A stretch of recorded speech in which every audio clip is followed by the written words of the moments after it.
Assalamualaikum warahmatullahi wabarakatuh. Ketemu lagi sama kakak di mata kuliah pengantar kecerdasan buatan atau pengantar AI. Sekarang kita udah masuk ke pertemuan 3, di mana pertemuan 3 kita online. Untuk pertemuan 3 kita akan bahas pencarian dan algoritma heuristik dalam AI. Jadi, di sini kita akan belajar gimana AI mencari solusi terbaik saat dia memberikan jawaban ketika kita bertanya sama dia.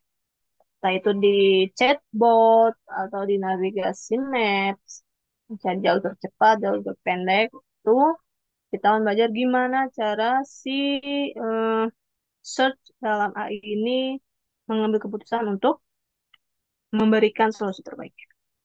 Oke, sebelum jauh kita secara definisi akan dapat jelasin itu apa?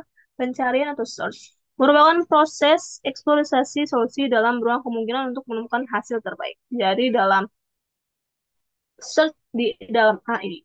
Ini digunakan untuk menyelesaikan berbagai masalah seperti perencanaan, permainan, dan navigasi. Hari ini di pertemuan 3 akan kakak bahas beberapa contoh yang berkaitan dengan navigasi. Dari jalur tercepat, jalur terpendek, itu kita akan cari gimana search atau pencarian itu melakukan atau memilihkan memberikan solusi terbaiknya. Oke, sebelum kita jauh, hari ini kita akan bahas apa aja. Itu pertama pencarian dari definisinya. Definisinya tadi udah kakak jelasin. Tujuan, contoh. Terus kita akan belajar algoritma blind search. Itu ada algoritma BFS dan DFS. Kita belajar cara kerja, kelebihan, dan kekurangannya. Begitupun cara kerja dan kelebihan kekurangan dari algoritma heuristic search. Itu ada algoritma greedy BFS dan A plus search. Kemudian kita akan belajar optimasi pencarian, itu ada IDS, bidirectional search. Kemudian ada planning. Kemudian kita akan cari tahu implementasi dan tantangan dalam pencarian dan algoritma heuristik dalam AI.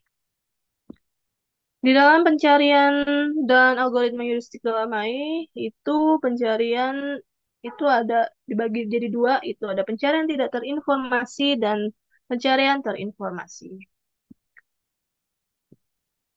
Untuk definisinya tadi udah aku jelasin, ini hampir sama. Jadi pencarian atau search adalah proses eksplorasi solusi dalam ruang kemungkinan untuk menemukan hasil terbaik. Digunakan dalam berbagai aplikasi AI seperti game, perencanaan, dan optimasi jalur. Makanya nanti kita akan kakak kasih contoh beberapa optimasi jalur terpendek tercepat. Tujuan utama pencarian atau search di dalam AI itu yaitu pertama menemukan hasil terbaik berdasarkan kondisi yang ada, meningkatkan efisiensi pengambilan keputusan. Jadi tujuan dari pencarian atau search di dalam AI udah pasti memberikan solusi terbaik dari berbagai keputusan atau berbagai informasi data yang ada di dalam sistem dia. Dia kasih jawaban yang terbaik untuk pertanyaan atau permasalahan perencanaan yang kita tanya. Contoh penerapannya itu permainan catur AI. Ini digunakan itu untuk perencanaan strategi.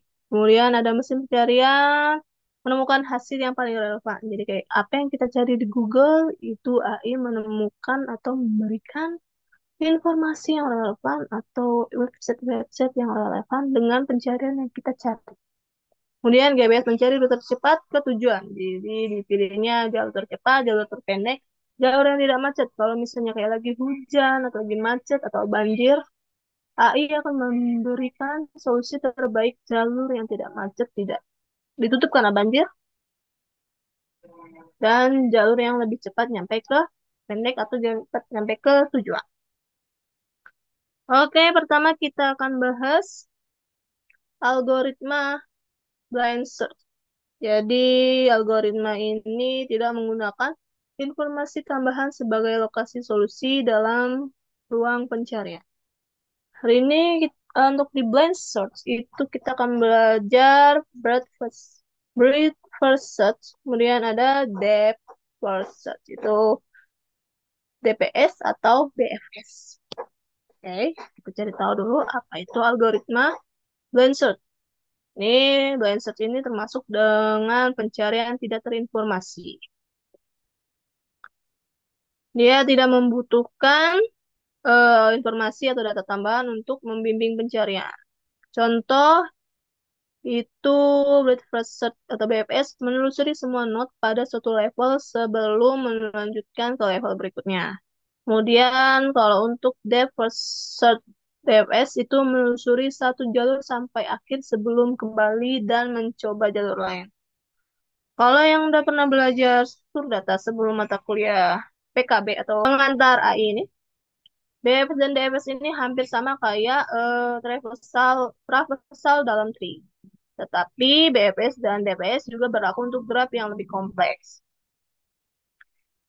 Traversal pada tree lebih terstruktur karena tidak ada siklus, sedangkan BFS dan DPS dalam graf perlu strategi tambahan agar tidak mengunjungi node yang sama. Node yang sama berulang kali. Ini kakak ulangi 2 kali karena nanti akan kita bahas di contoh. Jika hanya pada tree, BFS sama seperti level order traversal. Sedangkan DPS bisa pre-order, in-order, atau post-order. Jadi kalau kalian pernah belajar struktur data, BBS ini hampir sama kayak level order traversal pada tree. Dia menyusuri level demi level dari atas ke bawah. Sedangkan DPS itu kayak traversal pre-order, in-order, atau post-order. Yaitu menelusuri cabang subtree secara mendalam sebelum berpindah ke jalur atau cabang selanjutnya.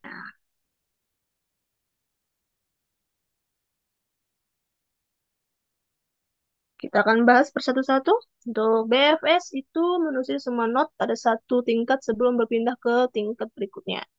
BFS menjamin menemukan solusi optimal jika bobot antar simpul seragam. Keunggulannya menjamin menemukan solusi optimal jika semua langkah memiliki biaya yang sama. Kemudian kelemahannya menggunakan banyak memori. Contoh yang menggunakan BFS itu ada navigasi dalam peta dengan simpul dan jalur tetap. Digunakan dalam pencarian jalur di Google Maps. Terus untuk Depth First Search atau DFS menelusuri satu jalur sampai kedalaman maksimum sebelum kembali ke cabang lain. DFS lebih hemat memori dibandingkan BFS, tetapi bisa masuk ke loop tanpa menemukan solusi. Keunggulannya memerlukan sedikit memori dibandingkan BFS. Kelemahannya belum tentu solusinya optimal atau solusinya terbaik. Contoh yang menggunakan DFS ini ada pemecahan teka-teki mesh dan digunakan dalam pencarian teka-teki labirin. Ini kakak kasih contoh untuk hmm, BFS dan DFS.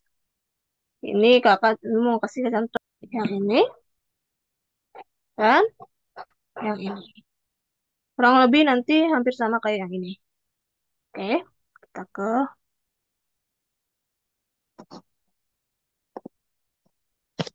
misalnya ada 1, 2, 3, 4, 5, 6, 7.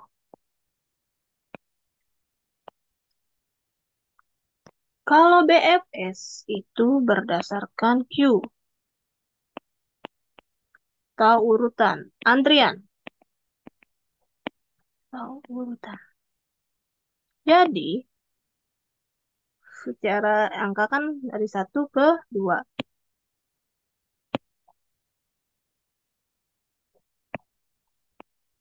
Ini jadi 1, ke 2, ke 3, terus ke 4, terus ke 5, ke 6, dan ke 7. Jadi jawaban dari BF itu 1, 2, bisa nih. 1, 2, 3, 4, 5, 6, 7. Sedangkan BFS, kita pakai contoh yang sama. 1, 2, 3, 4, 5, 6, 7.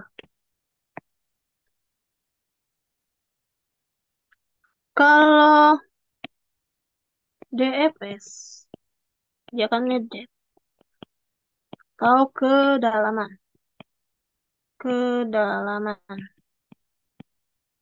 Jadi dia telusurin dulu sampai dalam, baru pindah jalur. Dia telusurin dulu sampai ke 4, baru pindah ke 5, baru pindah ke 3, terus ke 6, baru pindah ke 7. Jadi jawaban DFS itu 1, 2, 4, 5, 3, 6, 7. Tujuannya sama, tetapi prosesnya prosesnya beda. Karena beda dari truk definisinya atau beda proses pencariannya yang digunakannya. Kita lanjut ke contoh yang selanjutnya. Ini contoh yang menggunakan. Untuk perbandingannya ini udah kakak jelasin dalam bentuk tabel. Oke, ini kita cari jalur terpendek dari Bandung ke Surabaya. Kita bikin dulu jalurnya.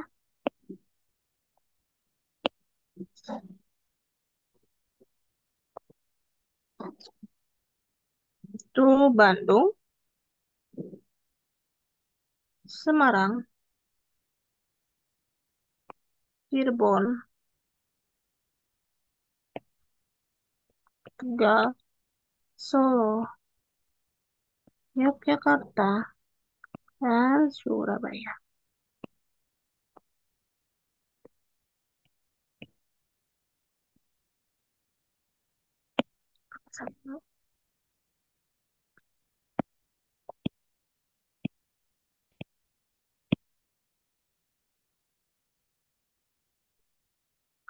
Kalau BFS tadi kan, kalau BFS tadi sesuai urutan. Urutan Tokyo. Tapi kalau misalnya secara jalur tol, itu kan jalur tolnya bisa langsung yang jalur tol yang ke Semarang langsung. Jadi dia nggak perlu keluar ke Cirebon. Jadi dipilih dari Bandung ke Semarang, terus ke Solo, ke Jogja, terus ke Surabaya. Jadi jawabannya Bandung, Semarang, terus Solo, terus Yogyakarta, dan Surabaya. Sedangkan kalau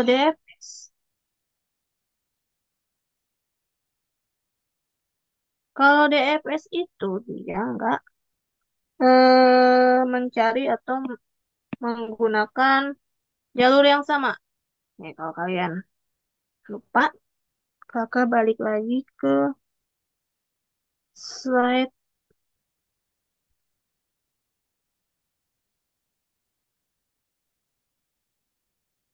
ini. Kalian baca.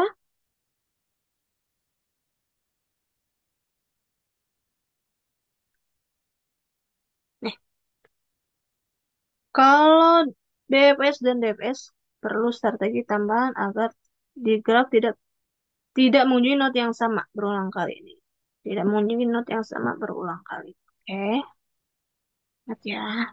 Jadi karena BFS sudah menelusuri Semarang, jadi kita telusuri lewat Cirebon. Di DFS, ini DFS. Terus ke Tegal, ke Jogja, terus ke Surabaya. Ini BFS. Jadi DFS, kan dia menelusuri sampai ke dalam. atau kedalaman? Jawabannya itu berarti dari Bandung ke Cirebon, terus Tegal, terus Yogyakarta,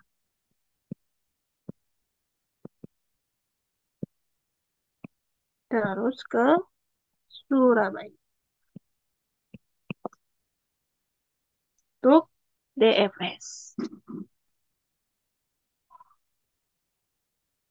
Nah, itu kita cari tahu dulu kenapa dari Bandung ke Semarang dulu. Kalau secara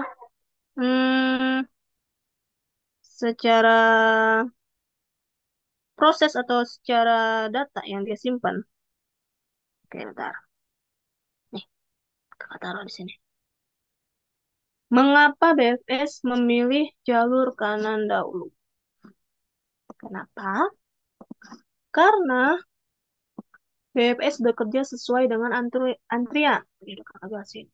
Yang berarti simpul yang pertama dimasukkan akan diperiksa lebih dahulu. Dan contoh sebelumnya, jika kita mengantri simpul secara alfabetis atau berdasarkan posisi visual, maka Semarang lebih dulu dari Cirebon. Makanya tadi kakak tulis Bandung, terus ke Semarang. Tak, kalian perhatiin deh, pas kakak nulis, bikin grafnya.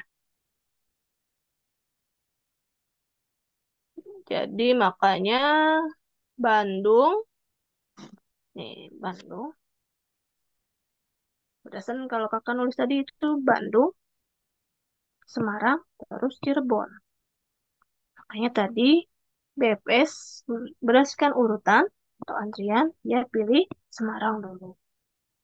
Terus DFS, karena DFS tidak jalan di note yang sama, mengapa DFS memilih jalur kiri? DFS menggunakan struktur stack atau rekursi, yang berarti ia akan selalu menjelajahi satu cabang hingga mentok sebelum kembali ke simpul sebelumnya dan mencoba cabang lainnya. Jika urutan eksplorasi dari kiri ke kanan, maka DPS akan cenderung masuk ke jalur kiri terlebih dahulu. Jadi, tergantung jalur terdalam yang dia mau coba dulu dari kiri atau kanan. Tapi karena tadi BFS sudah coba jalur yang kanan, dia akan jalur ke kiri. Jika DFS lebih dulu memilih Semarang, maka DFS memilih Cirebon. Karena prinsipnya backtracking. Backtracking itu kembali.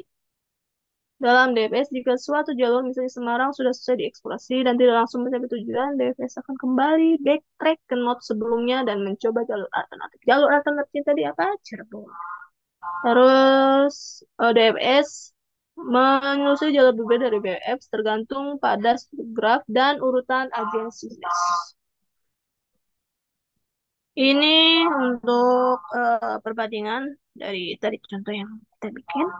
Itu strategi penelusurannya udah jelas. Kalau DFS level ke level. Kalau DFS jalur per satu sampai buntu, sampai mentok baru dia pindah jalur. Kemudian urutan eksplorisasi. Jadi kalau misalnya tadi dari Bandung ke Yogyakarta, terus dari Yogyakarta udah nggak ada jalur ke Surabaya, dia kan pindah jalur ke Semarang, Solo, baru ke Surabaya misalnya. Jadi kalau DFS gitu. Terus strategi urutan eksplorisasi, kalau BFS itu sesuai antrian atau struktur datanya namanya queue. Kemudian kalau DFS menggunakan tumpukan atau stack. Jadi kalau kalian udah pernah belajar struktur data sebelum mata kuliah ini, kalian udah paham apa yang udah kakak jelasin. Apalagi yang struktur datanya kemarin sama kakak. Terus strategi pemilihan jalur pertama itu untuk BFS sesuai urutan agensi. Karena kan tadi sesuai queue. Kalau DFS mengikuti jalur dalam yang tersedia. Jadi kalau jalur dalamnya ada di kiri, dia akan coba dulu ke kiri. Jalur dalamnya. Tapi lebih jalur terdalamnya ke kanan, dia akan coba jalur ke kanan. Jika ada dua jalur dari Bandung ke Cirebon atau Semarang, kalau BFS pilih pertama sesuai urutan list. Nah, kayak tadi sebelum kalian nulis Cirebon, kakak nulis Semarang dulu. Kalau DFS itu langsung terusin satu jalur sampai akhir. Kita contoh lagi. Ini contoh perjalanan menggunakan kereta dari Tangerang ke Blok M. Ini jalurnya kakak nih, yang sering kakak pakai. Kakak lebih pakai ke algoritma BFS. Oke, nih. Kalau misalnya jalur kereta itu kan dari Tangerang ke Sudirman, terus kita jalan dikit ke Duku Atas. Dari Duku Atas kita pilih jalur yang ke Lebak Bulus dan turun ke Blok M BCA. Tapi kalau DFS nanti malah dari Duri mampir dulu ke Kampung Bandan, baru ke Duri lagi, baru lanjut lagi ke Blok M BCA. Jadi, ini kakak jelasin. Kalau DFS langsung sesuai ini, sesuai jalur, dia nggak perlu mampir dulu ke Kampung Bandan. Kalau DFS, karena Duri tadi ada jalur ke Kampung Bandan, dia mampir dulu ke Kampung Bandan. Kalau misalnya tadi di sini kakak jelasin ada jalur ke Bogor, dia ke Bogor dulu, baru balik lagi ke Tanah Abang, terus ke Sudirman, Duku Atas, naik MRT ke Blok M. Jadi ini kalau makanya tadi dibilang untuk DFS ini tidak belum tentu menghasilkan solusi yang tepat. Ya kalau kita naik kereta buru-buru ke Bogor dulu ke Kampung Badan dulu dari Tangerang ke Blok M, kita udah ngabisin waktu. Nah, makanya tadi dijelaskan DFS ini belum tentu menghasilkan solusi yang optimal. Jadi kalau antara blind search, solusi yang optimal itu ada di DFS. Oke, kita lanjut untuk penjelasan algoritma heuristic search. Apa itu algoritma heuristic search? Untuk heuristic tersendiri itu adalah suatu teknik estimasi yang digunakan untuk membimbing algoritma pencarian agar lebih cepat menemukan solusi. Nilai heuristik disebut HN. Itu sebagai perkiraan biaya dari suatu titik ke tujuan akhir atau perkiraan jarak dari satu titik ke tujuan akhir. Dari titik awal ke titik akhir itu nanti namanya HN. Misalnya dalam pencarian rute, heuristik bisa berupa jarak garis lurus antara suatu kota ke kota tujuan, bukan jarak sebenarnya yang harus ditempuh oleh jalan raya.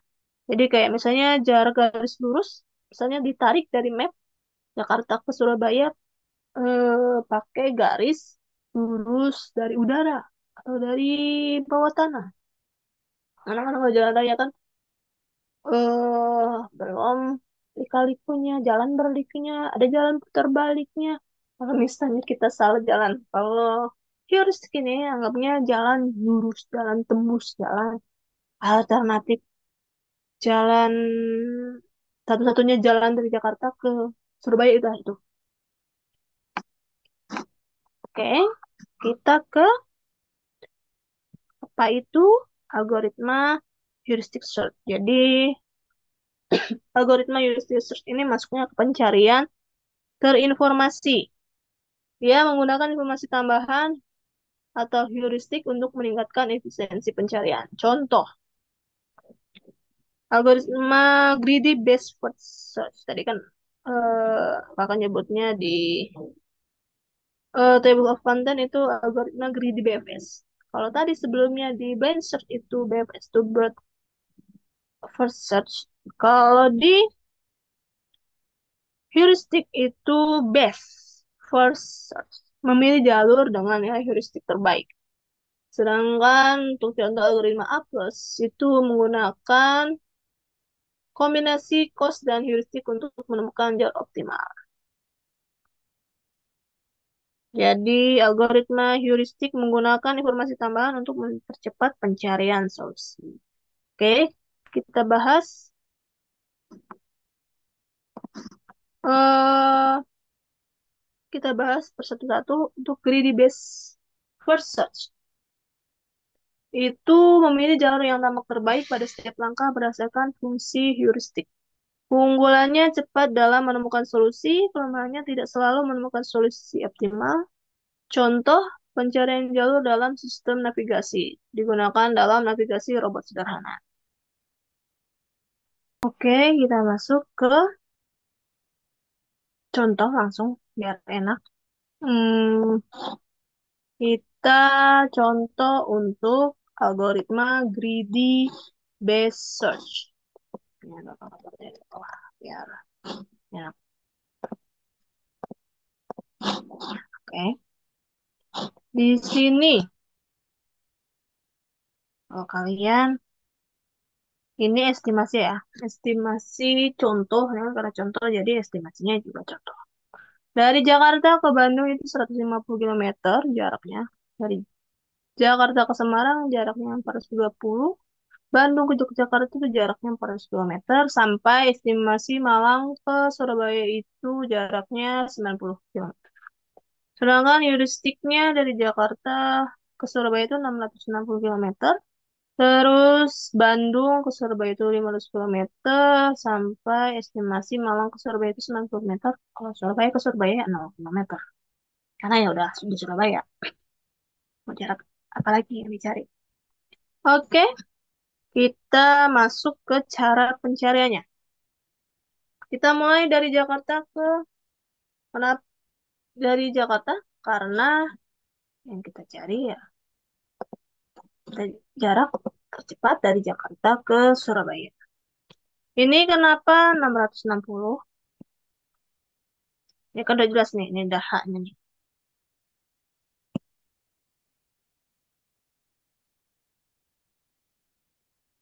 Nih hak,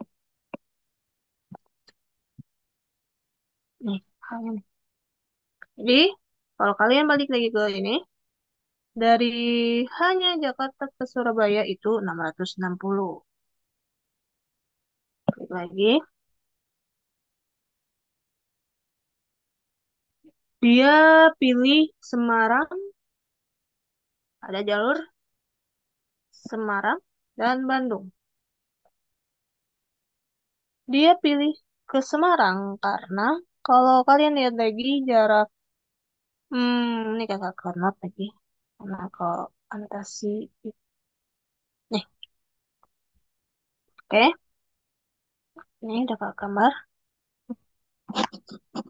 Ini graf yang dikasih untuk greedy misalnya gini ya. Perhatiin lagi. Untuk heuristik dari Jakarta ke Surabaya itu kan jaraknya jauh kan, 660. Jadi dia harus pilih antara Bandung, Bandung atau Semarang. Kita cari tahu dulu. Bandung ke Surabaya itu heuristiknya berapa? Itu 500. Kalian perhatiin tabel yang heuristik. Jadi sambil kakak ngejelasin, kalian perhatiin slide ke-21 yang tabel heuristik. Terus dari Semarang ke Surabaya itu heuristiknya itu cuman 320. Maka jalur tercepat yang dia pilih itu Semarang. Jadi dia ke Semarang.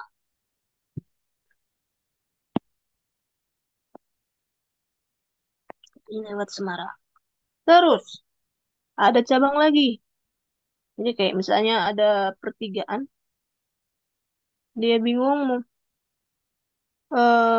ada ini perduaan yang satu ke Jakarta, satu ke Malang. Kita lihat dulu. Yang paling penting itu kita hitung dulu heuristiknya. Dari Jogja ke Surabaya heuristiknya 250. Dari Malang ke Surabaya heuristiknya 90. Tapi kalau kalian lihat grafnya, ini kakak hapus dulu nih. Yes.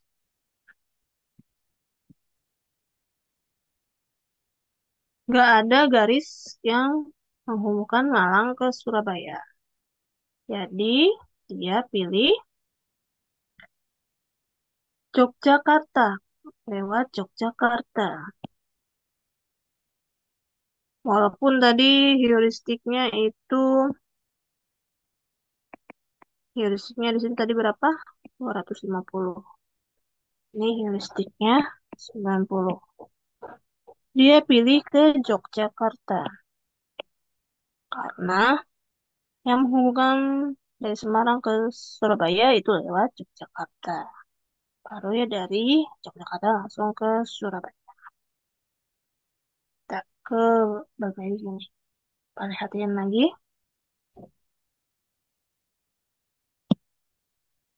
Ini tadi 660 dari jarak ke Surabaya.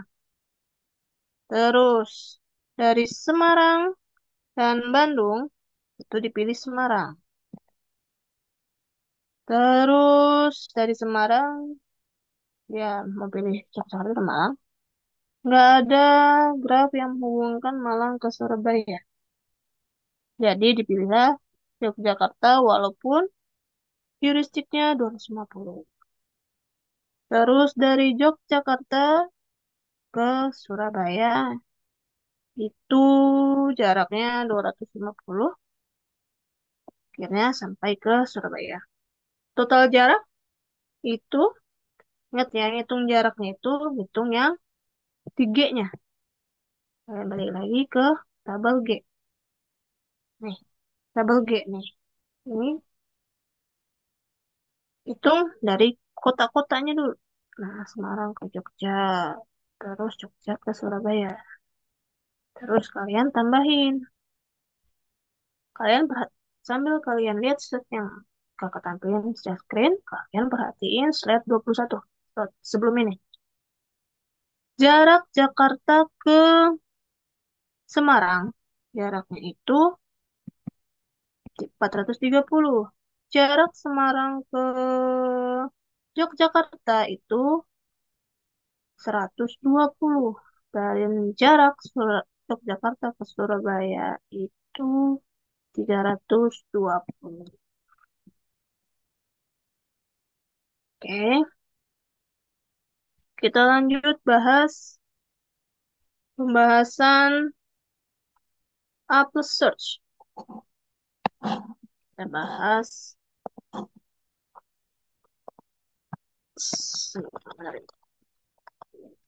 Oke, kalau Apple Search ini, pencarian Apple ini menggunakan gabungan biaya perjalanan sejauh ini dan estimasi biaya ketujuan.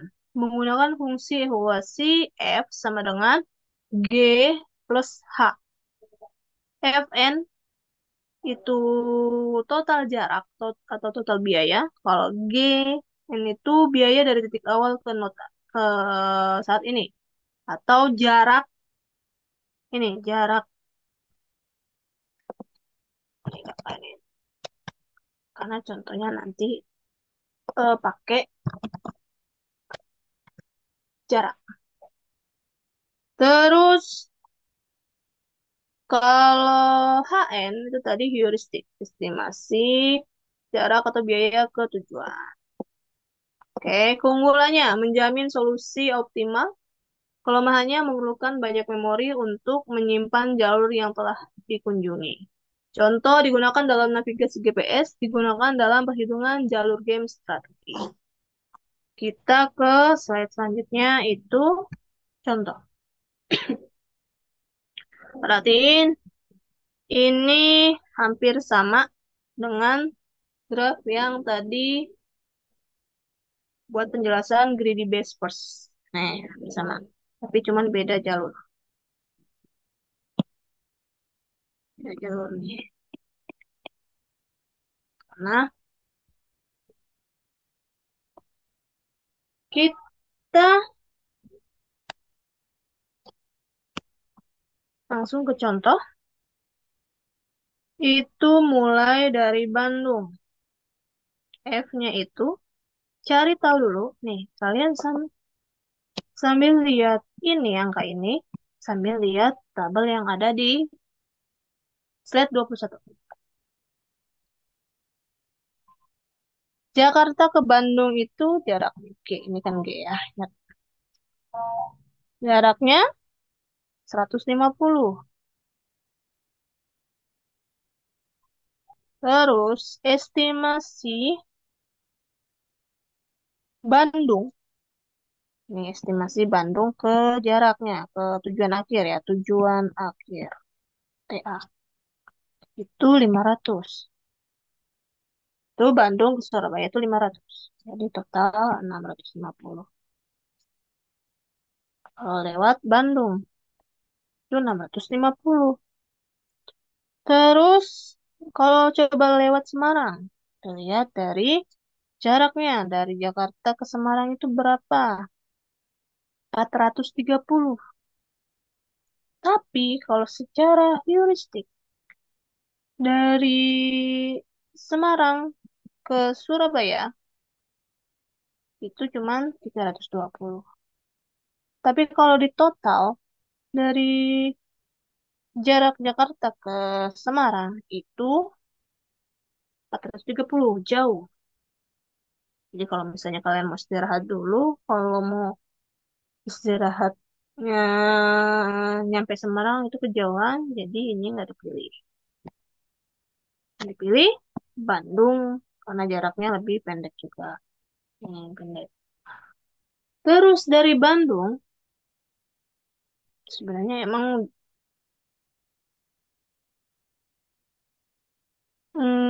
nggak ada jarak lagi kan. Dari Bandung ke Jogja. Estimasi Bandung ke Jogja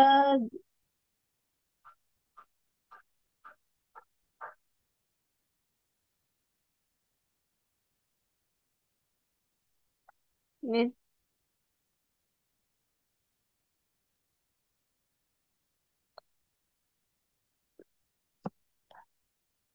150 itu dapat dari mana? 150 itu tadi jarak dari Jakarta ke Bandung. Jakarta ke Bandung 150. Dari Bandung ke Yogyakarta itu 400. Jarak heuristiknya dari Yogyakarta ke Surabaya itu, lihat tabel heuristik, jangan salah, hampir jangan sampai salah. Itu 250. Tabel heuristik itu ada di sebelah kanan. Terus dari Bandung ke Surabaya itu kan tadi kita udah nyampe di Bandung. Maksudnya dihitung estimasi dari Jakarta ke Bandung juga tetap 150 jangan dihilangkan. Nah, kita kan udah di Bandung. Jadi dari Bandung se- ke Surabaya itu 700 kilometer jaraknya. Tapi kalau dari Surabaya ya jurisdiknya nol, yang lebih jauh. Jadi dipilihlah yang Jogja. Karena juga jalurnya juga Jogja. Jalur garis grafik. Terus di Jogja kita estimasiin pajak yang diestimasiin 150 dan 400. Ini dapat, jadi ini dapatnya 550. Terus dari Jogja ke Surabaya itu jaraknya 220. Sedangkan Surabaya heuristiknya itu 0. Kalau ditambahin 500 tambah 2, 320 tambah. Ya, dia prinsipnya ini ya. Kalau ini dari tambahan ini nih. Ini ditambah ini hasilnya nih. Yang ini, kalau untuk yang belakangnya ini dari sini. Jadi jarak optimal dari Jakarta, Bandung, Yogyakarta, Surabaya itu sama. Itu 870. Kalau kalian balik lagi ke yang greedy base plus. Itu 870. Jadi sebelum menghitung jalur terbaik jalur tercepat, pencarian yang atau search yang digunakan itu lihat dari estimasi ini. Jadi kalau nanti kalian dapat soal, perhatiin tabel-tabel ini. Ya, oke, udah kakak jelasin. Jadi jangan sampai salah pas dikasih soal. Jangan mentang-mentang hitungan kalian di greedy base first search itu 830, nanti sering juga 830. Kan kalian harus perhatiin, karena kalian harus perhatiinnya. Nih, ya. Oke, kita lanjut ke perbandingan. Perbandingan ini udah kakak bikin pakai tabel. Untuk algoritma grid nih, cara kerjanya memilih jalur dengan estimasi terbaik saat ini. Kayak tadi, kalau misalnya ada jalur Malang ke Surabaya, itu kalau misalnya ada jalur langsung, Greedy akan pilih lewat Malang, baru ke Surabaya. Sedangkan kalau A plus, algoritma A plus menggunakan fungsi biaya dan heuristik. Jadi dia ngitung jarak dan heuristik. Kalau Greedy cuma ngitung heuristiknya doang. Kelebihannya cepat dalam menemukan solusi, kekurangannya untuk Greedy tidak selalu menemukan solusi optimal. Untuk A+, menjamin solusi optimal jika heuristik konsisten. Untuk A+, kekurangannya bisa lambat jika ruang pencarian besar. Secara algoritma, untuk kekurangan tadi yang dari contoh yang kita temuin, yang kita kerjain. Untuk greedy based first search, kelebihannya cepat, lebih hemat memori. Kekurangannya tidak menjamin jalur optimal. Padahal tadi kan ada jalur Malang ke Surabaya lebih cepat, tapi dia milih ke lewat Yogyakarta. Tapi nanti kita coba akan hitung pakai ini contoh graf yang ini. Ntar kita dari ini kita balik ke note dulu, ntar ya. Kita lanjut dulu yang ini berbanding A sub plus atau A plus ini kelebihannya selalu menemukan jalur optimal jika heuristic admissible. Kekurangannya bisa lebih lambat dan menggunakan lebih banyak memori. Apa heuristik yang admissible adalah heuristik yang tidak pernah melebih-lebihkan biaya sesungguhnya atau jarak sesungguhnya dari titik saat ini atau dari titik awal ke titik akhir. Artinya nilai HN kurang lebih biaya atau tujuan sebenarnya dari N ke tujuan. Contoh heuristik admissible, misalnya kita ingin mencari rute terpendek dari Jakarta ke Surabaya. Dan kita menggunakan jarak garis lurus atau jarak udara. Nah, tadi kan kakak jelasin heuristik itu tadi jarak garis lurus atau misalnya jarak di udara atau jarak dari bawah tanah. Kita nggak tahu mau bikin jalan dari mana. Secara heuristik HN.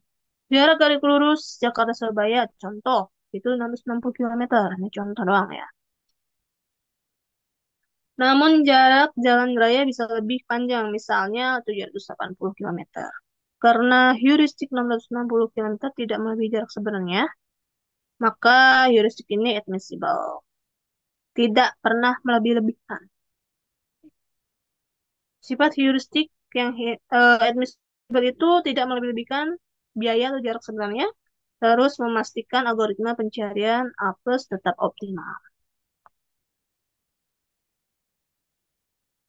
Oke, tadi kan kalau kalian lihat ininya total biaya, tapi ini yang dihitung total jarak.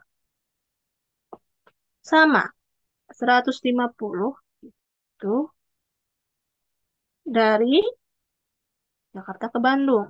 Perhatiin lagi, Jakarta ke Bandung 150. Terus dari Bandung ke Jogja itu 400. Terus dari Jogja ke Surabaya itu 320. Totalnya 800. Tapi kenapa total jarak? Dalam pencarian pathfinding, biaya lebih sering berupa jarak tempuh. Nah, kan makanya tadi kakak bilang biaya atau jarak waktu perjalanan atau konsumsi bahan bakar. Jika peta hanya mencantumkan jarak, maka biaya akan dihitung adalah jarak. Hmm. Kayak tadi kakak jelasin, biaya atau jarak. Dalam perhitungan aset, total biaya dihitung dari A, FN, sorry sih. Apes itu menggunakan, ya walaupun cuman pertambahan, tapi kalian harus tetap perhatiin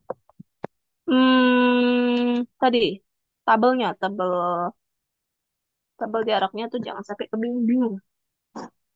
Ini kakak berapin dulu, sambil berapin nih. Ini PPT-nya baru jadi. Oke, GN itu tadi apa? Jarak yang telah ditempuh sejauh ini. KN itu estimasi sisa jarak ke tujuan. Makanya tadi kalau kalian ingat ini tadi kakak sambil eh PPT-nya kakak benerin lagi itu jarak atau biaya, jarak atau biaya. Karena emang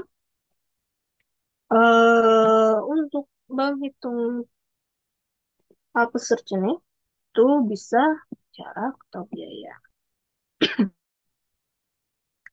Jika ingin menghitung biaya dalam bentuk harga, maka data ongkos harus tersedia.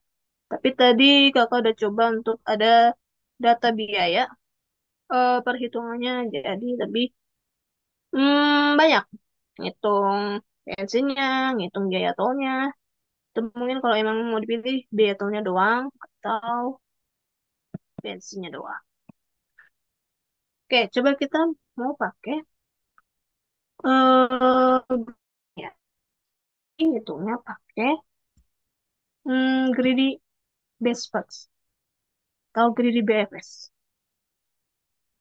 Oke, kita balik ke nol.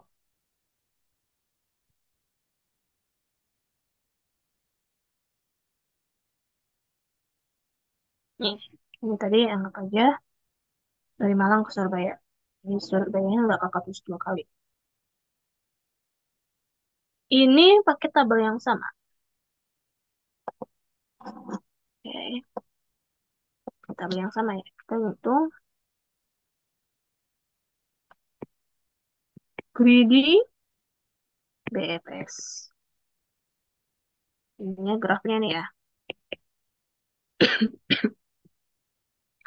Oke, kita hitung kalau greedy BFS itu yang hitung cuman heuristiknya doang. Atau jarak lurus. Jarak garis lurus. Jadi kita perhitungan atau perhatiin tabel yang ada di kiri aja. Perhatiin lagi slide 21 tabel yang sebelah kiri aja. Oke. Jakarta ke Bandung itu dia harus pilih heuristiknya dulu. Ini sama kan tadi kan. Bandung ke Surabaya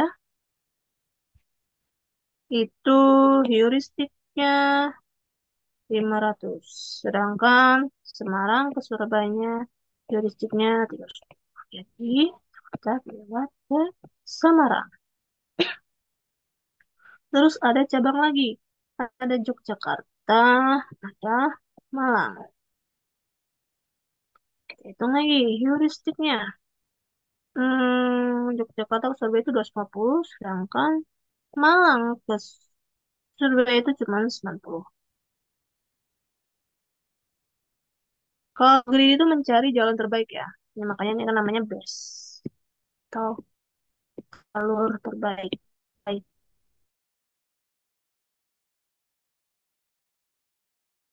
Itu belum tentu solusinya optimal. Belum tentu solusinya optimal. Oke. Jadi karena heuristik dari Malang ke Surabaya itu lebih kecil, ini dia lewat Malang. Dari Malang ke Surabaya.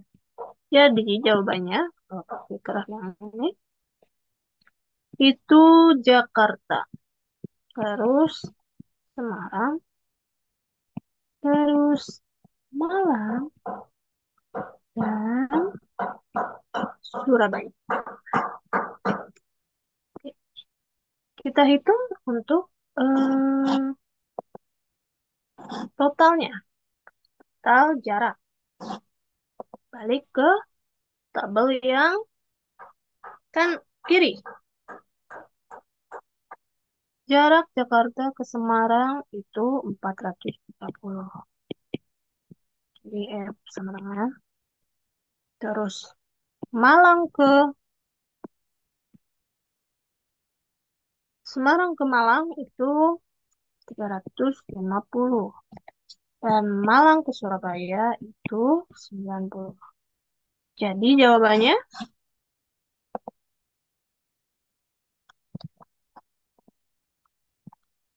430 ditambah 350 ditambah 90. Itu sorry, 870.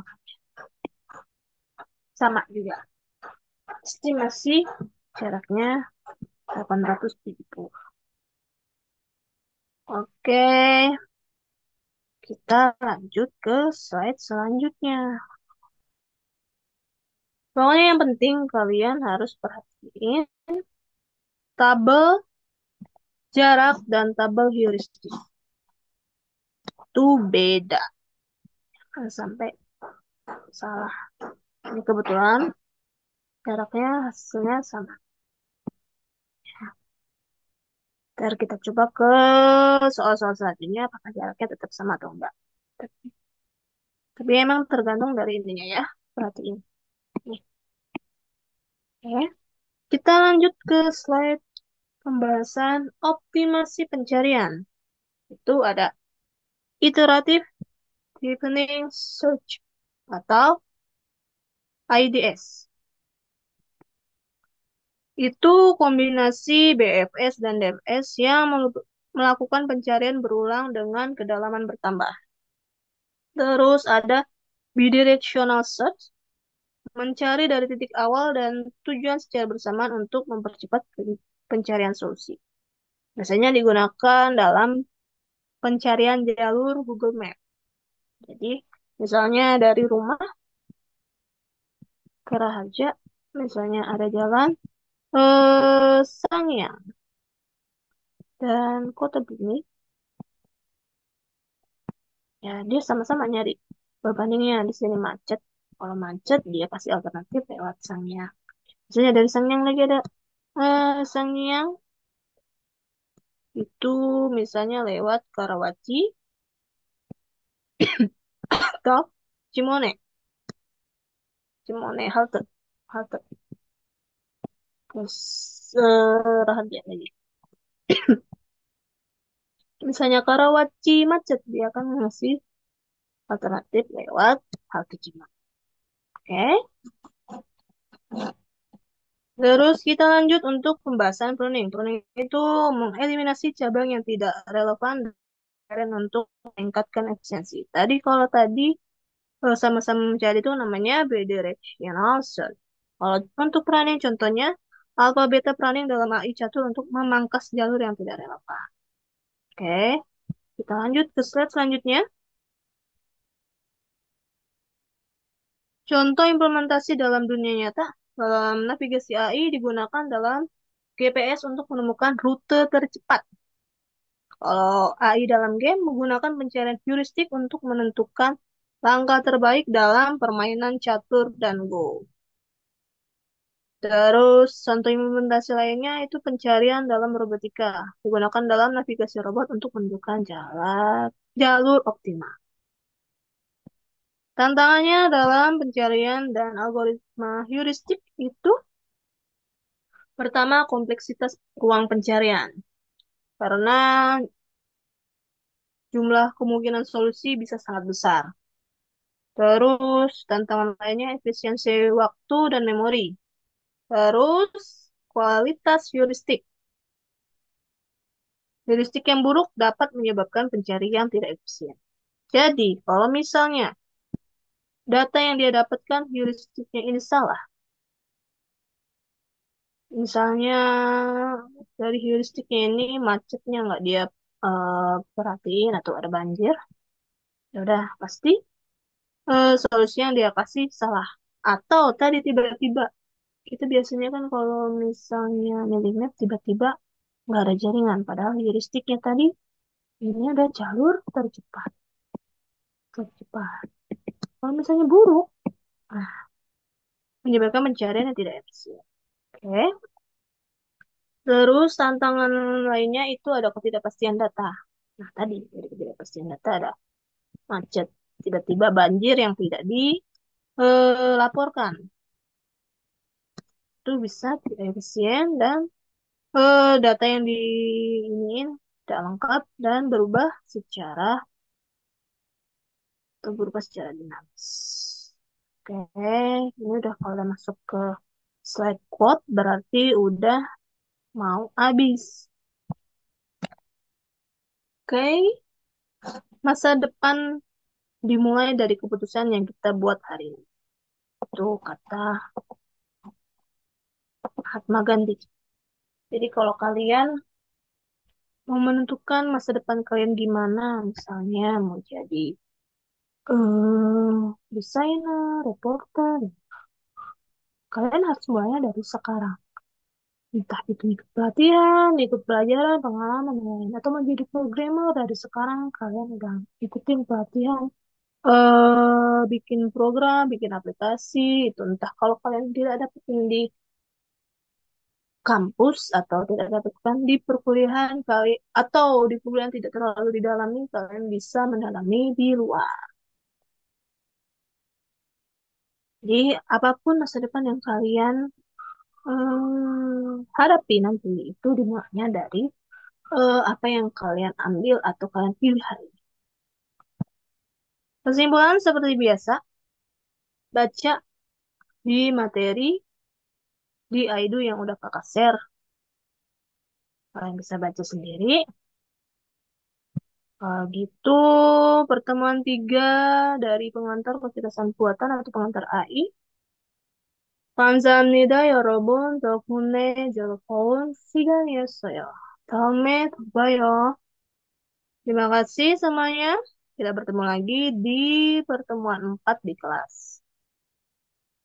Ketemu lagi di pertemuan 4 di itu offline di kelas. Kakak akhirin. Wassalamualaikum warahmatullahi wabarakatuh.